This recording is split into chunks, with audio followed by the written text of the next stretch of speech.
We are starting our press conference, second press conference. Viktor Smoros, our head coach, Viktor Smoros, with us. So first of all, I will ask a short opinion of the coach about the game, and we will move to the questions for local media and also in Latvian for Latvian media. So, coach, please, your impressions about the game. Hello, everyone. Very tough game, and very satisfied about this win. Really. We prepared that it will be not easy match. First half time, I think both teams were nervous, and also in half time we spoke with the guys a little bit what we want to change, and really started good second half. After that, of course, we tried to use some free spaces because opponent with many players were in front.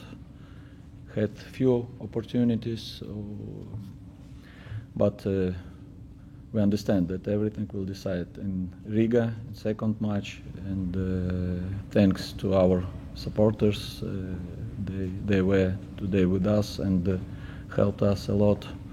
Thanks to guys, I understand it's not easy to play every 3 days, and now we will have time little bit to prepare, and of course, how I told you, next match they will decide everything. Questions? Jautājumi?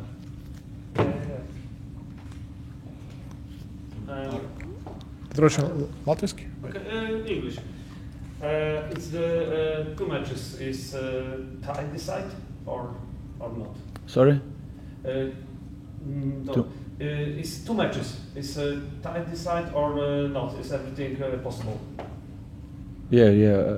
Everything will decide in second match, of course. We prepared also like that not in one moment we cannot be opened. We understand that second match will be the most important. And did you win today thanks to your experience in European Cups? I can't answer on this question. This everything what was before stay there. This is history. Of course, we are not the same team like it was previously, and we think only forward. If it's help us, I don't know, but simply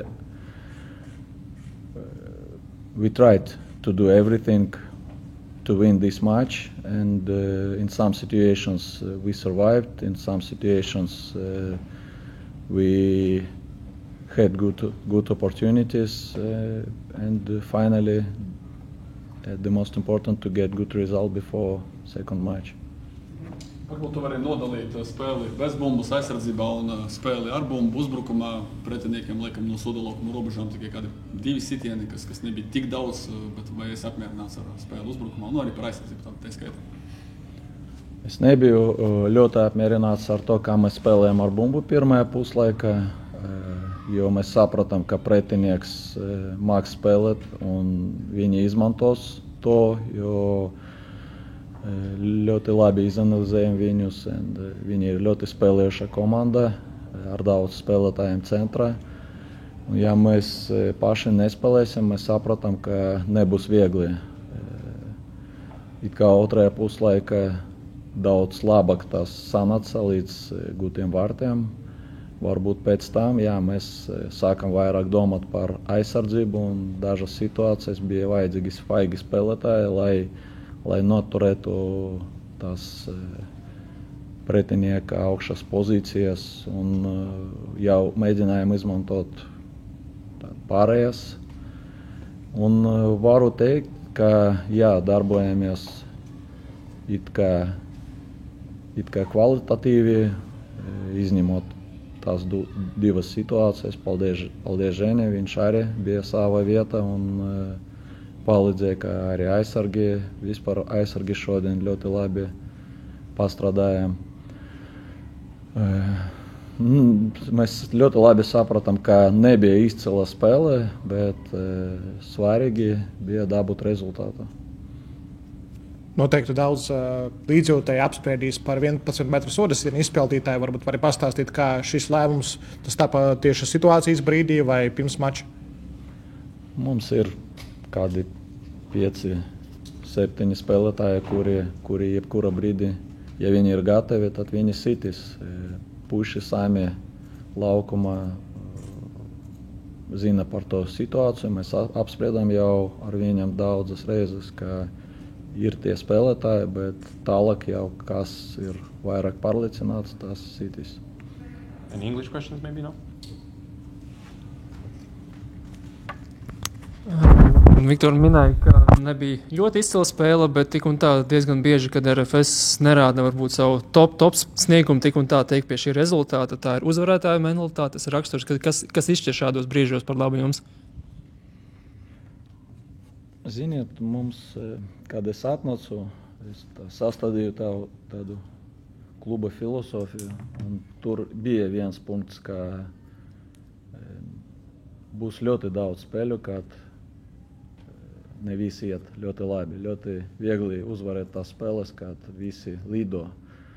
Bet, ja mēs varēsim tā spēlēt, tad mums būs vairāk iespēju, lai aizsniegtu rezultātu. Tas ir viens no punktiem, par kuru visi zina. Minēja, ka ievies izmaiņas pēc pirmā puslaika, kas bija tie uzsvari, kas bija tās izmaiņas, kuras teica komandai, ar ko jūs pamainījāt to spēli un sākāt ļoti labi. Tur bija arī vēl pirms tam Darko bija moments. Taktiskus tu gribi zināt? Es nezinu. Mēs gribējām, lai paņemtu bumbu zem kontroles. Mēs gribējām, lai Dmitrijs, viņš nav tās tipisks spārnis, viņš ir tāds spēlētājs, kuram patīk spēlēt centrā. Viņš var būt kā tāds inverted winger, kā centra pusargs. Un mēs lūdzam viņu, lai viņš būtu vairāk iesaistīts tādas piespēles, un lai Roberts tajā pašā laikā būtu drusku augstāk un tās dotu mums iespējas. Un arī svarīgi bija, lai Pana kļūtu tos trešais, jo ļoti daudz pretinieks izmanto pārējas, kad mēs spēlējam vertikāli, kad pretinieki spēlē vertikāli, un tieši tāpēc mēs negribējām, lai mums būtu tādas situācijas, un mums bija svarīgi, lai tāda balansa mums tie 3 spēlētāji sektu tās centrālas zonas. It kā bija viens moments, kur ne līdz galam tas viss izdevās, un pretinieks to mēģināja izmantot. Un otrajā puslaika jau daudz labāk spēlē arī Rašid, kurš pirmajā puslaika ne līdz galam gribēja būt tāds iesaistīts darbībās ar bumbu, bet otrajā puslaika daudz labāk viņš to darīja. Cik nopietns savainojums ir Savaļniekam, kas vispār viņam ir, un varbūt pakomentē arī lūdzu Mareša maiņu? Nē, Savaļniekam nav savainojuma, viņam ir krampis. Mareša maiņa, jā, tā ir saistīta ar to, ka gribējām, lai tāds ātrāks spēlētājs būtu malā. Dmitrijs ir ātrāks, un arī spēlējot ar bumbu, viņš ir ļoti kvalitatīvs. Fiziski Petram arī nebija tik viegli, un mēs ļoti labi sapratām, cik viņš ir svarīgs uzbrukumā, bet šeit jau spēlējot vairāk uz pretu uzbrukumiem, mums vajadzēja, lai vairāk uzbrukumā spēlētu Laša, un arī Bartolomeo ar tādu ideju viņš iznāca. Šodien pēc gūtiem vārtiem pēdējā pusstundā vairāk vai mazāk spēlējāt pēc rezultāta no aizsardzības. Tagad, kad sāksiet maču pēc nedēļas LNK Sporta parkā, praktiski situācija ir tāda pati. Uz tablo ir 1-0 2 spēļu summā. Vai būs domas spēlēt citādi, ne pēc rezultāta, panākt lielāku pārsvaru, lai būtu lielāks komforts pēdējās minūtēs? Varbūt varētu to darīt, bet varējām arī pazaudēt šo rezultātu. Es runāju par atbaldes maču, vai būs ideja? Es runāju par atbaldes maču, jau raugoties, vai spēlēsiet ar to pašu ideju kā šodien? Tagad es to nepateikšu, jo pats es nezinu, mums jāpaskatās uz spēlētāju gatavību, un tad jau izanalizēsim šo spēli, kas mums neizdevās šodien, un ko mēs varam izmantot. Pagaidām es neriskēšu atbildēt. Un par maiņām, un ceļš par ģeģu, ātri iekļāvies, uzreiz prātīgi nospēlēja, sakarīgus lēmumus pieņēma, vai esi priecīgs, ka uzreiz viņam sanāk un var paļauties uz viņu arī Eirokausu un vispār virslīgas un citu turnīru turpinājumā? Jā, viņš ir gatavs. Pirmais, viņš ir gatavs fiziski, viņš ir adaptēts, viņš bija kādu laiku arī ar mums iepriekšējā gada. Mēs zinām, kāds viņš ir spēlētājs, un kas man ļoti patīk, arī runāju ar treneriem no Daugavpils, un viņi apstiprināja, ka tāds ļoti adekvāts cilvēks, ka ļoti patīk mācīties, un viņš apspried arī daudzas tādas nianses par kaut kādu taktiskam viņa tādiem darbībām. Un šodien, ja viņš palīdzēja, viņš izdarīja kaut kur varēja vairāk, bet kopumā, jā, viņš ir tāds spēlētājs, kurš noteikti mums palīdzēs. Būs vēl kādu pēdējo jautājumu, lai paspētu arī uz Mikzonu spēlētājs. Vai vispār bija kaut kāds scenārijs tev prātā, pie kura šodien varēja parādīties arī nesenie jaunpienācēji kā Vauters, kā Facundo? Tāds ļoti